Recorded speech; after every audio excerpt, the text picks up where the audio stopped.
Chairman. Ladies and gentlemen, I appreciate very much your generous invitation to be here tonight. You bear heavy responsibilities these days, and an article I read some time ago reminded me of how particularly heavily the burdens of present-day events bear upon your profession. You may remember that in 1851, the New York Herald Tribune, under the sponsorship and publishing of Horace Greeley, employed as its London correspondent an obscure journalist by the name of Karl Marx. We are told that foreign correspondent Marx, stone broke, and with a family ill and undernourished, constantly appealed to Greeley and managing editor Charles Dana for an increase in his munificent salary of $5 per installment, a salary which he and Ingalls ungratefully labeled as the lousiest petty bourgeois cheating. But when all his financial appeals were refused, Marx looked around for other means of livelihood and fame, eventually terminating his relationship with the Tribune and devoting his talents full-time to the cause that would bequeath to the world the seeds of Leninism, Stalinism, revolution, and the Cold War. If only this capitalistic New York newspaper had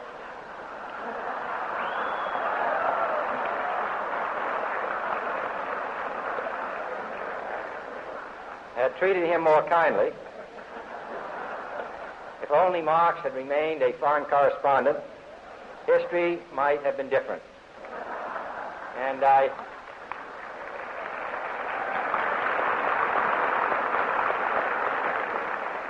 I hope all publishers will bear this lesson in mind the next time they receive a poverty-stricken appeal from a small increase in the expense account from an obscure newspaper man.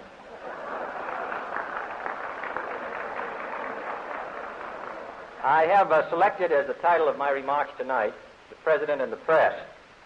Some may suggest that this would be more naturally worded, "The President versus the Press," but those are not my sentiments tonight.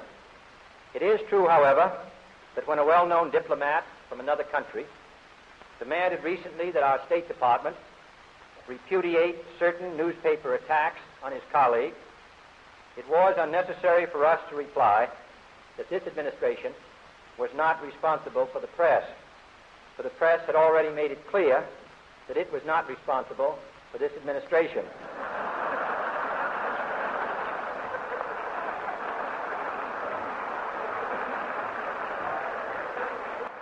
Nevertheless, my purpose here tonight is not to deliver the usual assault on the so-called one-party press.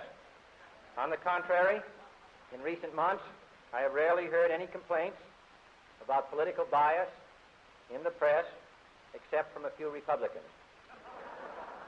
Nor is it my purpose tonight to discuss or defend the televising of presidential press conferences.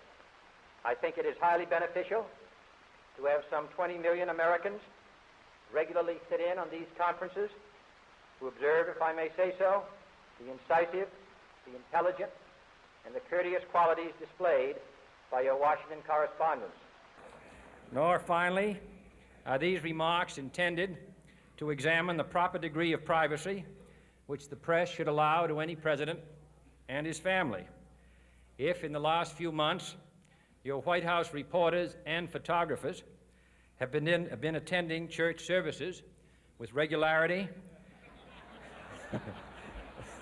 that has surely done them no harm.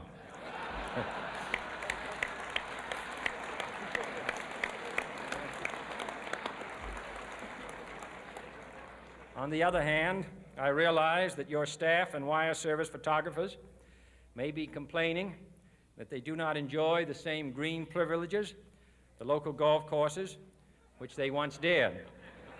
It is true that my predecessor did not object, as I do, to pictures of one's golfing skill in action, but neither, on the other hand, did he ever be a Secret Service man. My topic tonight is a more sober one, of concern to publishers as well as editors. I want to talk about our common responsibilities in the face of a common danger. The events of recent weeks may have helped to illuminate that challenge for some, but the dimensions of its threat have loomed large on the horizon for many years. Whatever our hopes may be for the future, for reducing this threat or living with it, there is no escaping either the gravity or the totality of its challenge to our survival and to our security, a challenge that confronts us in unaccustomed ways in every sphere of human activity. This deadly challenge imposes upon our society two requirements of direct concern, both to the press and to the President. Two requirements that may seem almost contradictory in tone, but which must be reconciled and fulfilled if we are to meet this national peril. I refer first to the need for far greater public information, and second, to the need for far greater official secrecy. The very word secrecy is repugnant in a free and open society, and we are, as a people, inherently and historically opposed to secret societies, to secret oaths, and to secret proceedings. We decided long ago that the dangers of excessive and unwarranted concealment of pertinent facts far outweighed the dangers which are cited to justify it. Even today, there is little value in opposing the threat of a closed society by imitating its arbitrary restrictions. Even today, there is little value in ensuring the survival of our nation if our traditions do not survive with it. And there is very grave danger that an announced need for increased security will be seized upon by those anxious to expand its meaning to the very limits of official censorship and concealment. That I do not intend to permit to the extent that it's in my control. And no official of my administration, whether his rank is high or low, civilian or military, should interpret my words here tonight as an excuse to censor the news, to stifle dissent, to cover up our mistakes, or to withhold from the press and the public the facts they deserve to know. But I do ask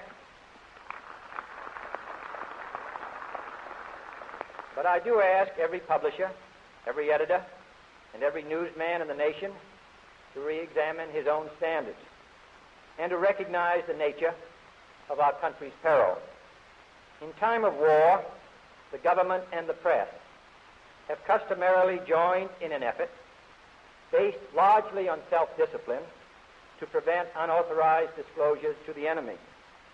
In times of clear and present danger, the courts have held that even the privileged rights of the First Amendment must yield to the public's need for national security.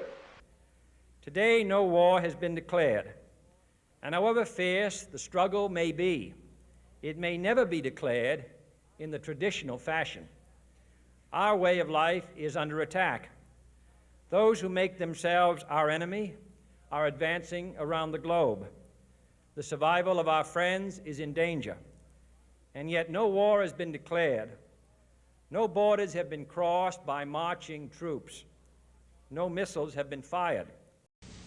If the press is awaiting a declaration of war before it imposes the self-discipline of combat conditions, then I can only say that no war ever posed a greater threat to our security. If you are awaiting a finding of clear and present danger, then I can only say that the danger has never been more clear, and its presence has never been more imminent. It requires a change in outlook, a change in tactics, a change in missions by the government, by the people, by every businessman or labor leader, and by every newspaper. For we are opposed around the world by a monolithic and ruthless conspiracy that relies primarily on covert means for expanding its sphere of influence, on infiltration instead of invasion, on subversion instead of elections, on intimidation instead of free choice, on guerrillas by night instead of armies by day.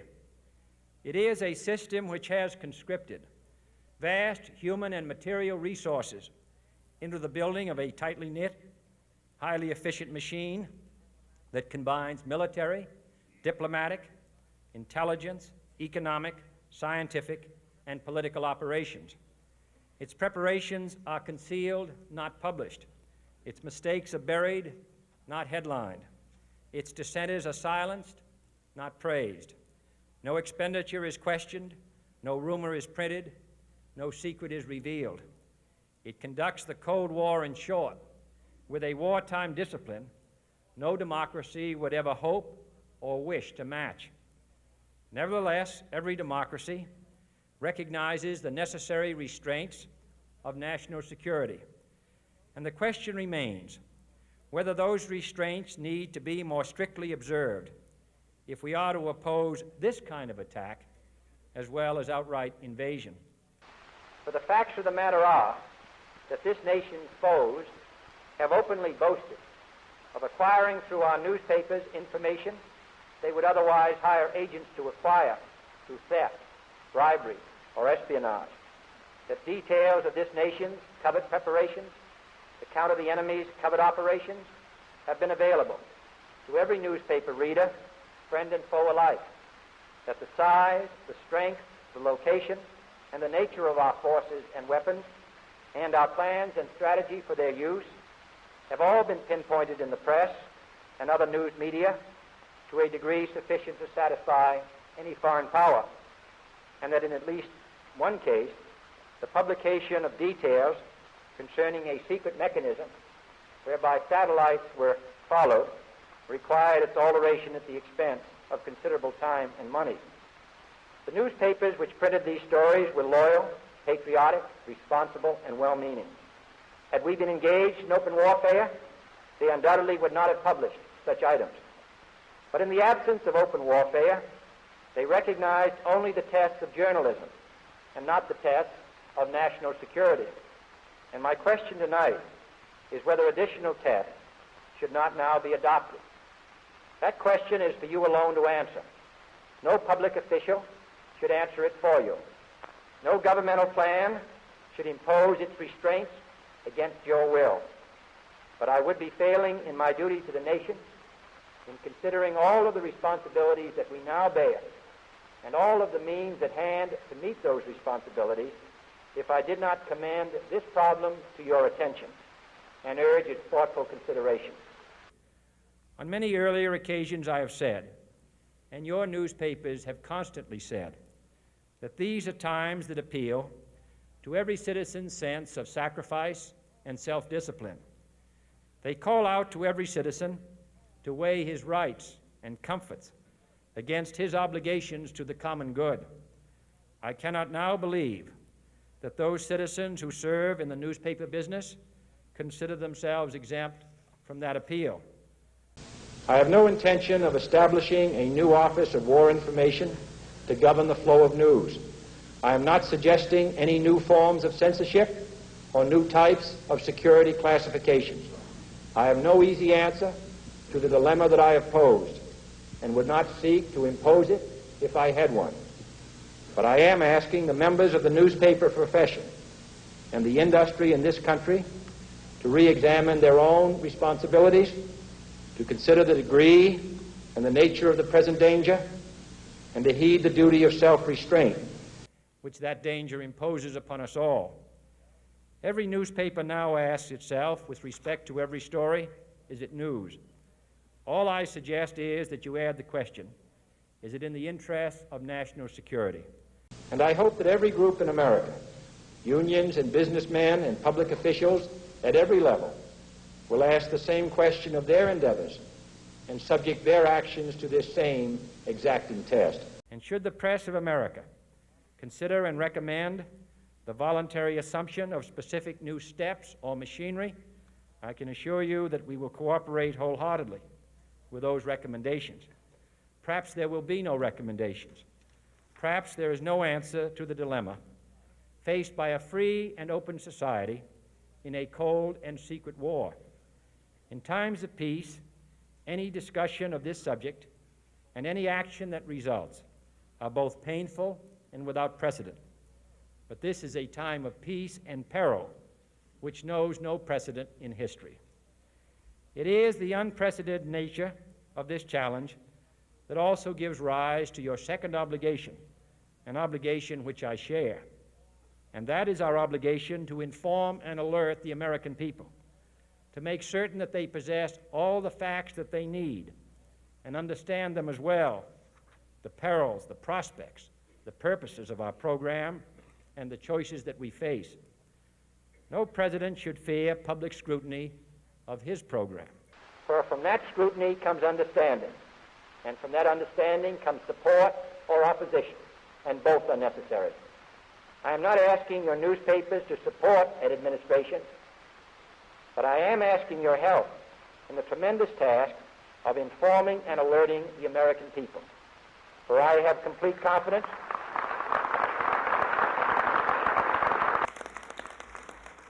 in the response and dedication of our citizens whenever they are fully informed. I not only could not stifle controversy among your readers, I welcome it. This administration intends to be candid about its errors. For as a wise man once said, an error doesn't become a mistake until you refuse to correct it. We intend to accept full responsibility for our errors, and we expect you to point them out when we miss them. Without debate, without criticism, no administration and no country can succeed, and no republic can survive. That is why the Athenian lawmaker Solon decreed it a crime for any citizen to shrink from controversy.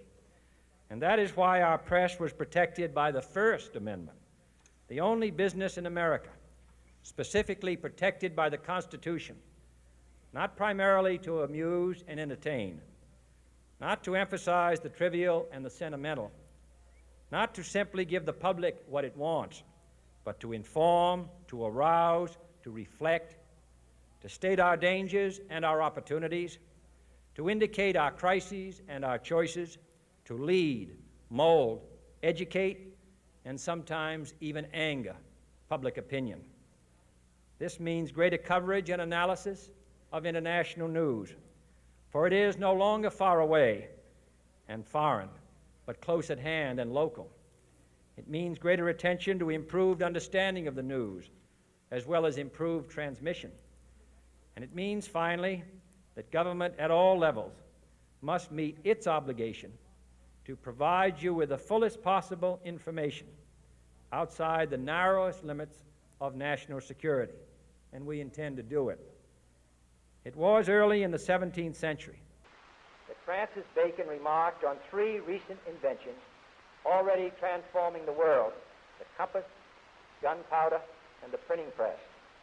Now the links between the nations, first forged by the compass, have made us all citizens of the world, the hopes and threats of one becoming the hopes and threats of us all.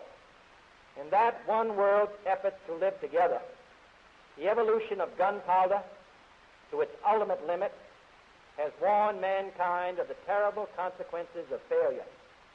And so it is to the printing press, to the recorder of man's deeds, the keeper of his conscience, the courier of his news, that we look for strength and assistance, confident that with your help, man will be what he was born to be, free and independent.